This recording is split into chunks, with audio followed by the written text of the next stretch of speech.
আগেকার দিনের মেলায় যাওয়া। কি সুন্দর মেলা বসেছে আমাদের গ্রামে, কি ভালো লাগছে দেখতে। ওখানে কত বেলুন, নাগরদোলনা, কিন্তু আমার নাগরদোলায় চড়তে খুব ভয় লাগে। ফুচকা, জিলিপি, যাই আমি বরঞ্চ কটা ফুচকা খেয়ে আসি।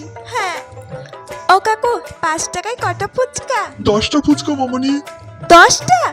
আচ্ছা আমাকে দাও। আচ্ছা আচ্ছা, এই নাও এই নাও। খুব ভালো খেতে। এই নাও কাকু 5 টাকা। এখানে কত সুন্দর সুন্দর চুড়ি। এই চুড়িগুলো তো খুব সুন্দর লাগছে। কি দারুণ, খুব সুন্দর লাগছে চুড়িগুলো। এই চুড়িগুলোর দাম কত গো? 10 টাকা মামনি। 10 টাকা? কিন্তু আমার কাছে তো অত টাকা নেই।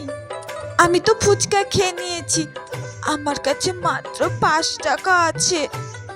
ও কাকু, তুমি আমার চুড়িগুলো 5 টাকায় দেবে না গো? না মামনি, 10 টাকা দিতে ও, পারবো না। ঠিক আছে তাহলে রেখে দাও, আমি কালকে এসে নিয়ে যাব। আরে মামনি, এগুলো কি আর থাকবে? বিক্রি হয়ে যাবে। আমার কাছে তো টাকা নেই, তুমি রেখে দাও। আচ্ছা ঠিক আছে ঠিক আছে, তুমি নাও, 5 টাকায় নাও। 5 টাকায় দেবে? এই নাও 5 টাকা, চুড়িগুলো পরে নি।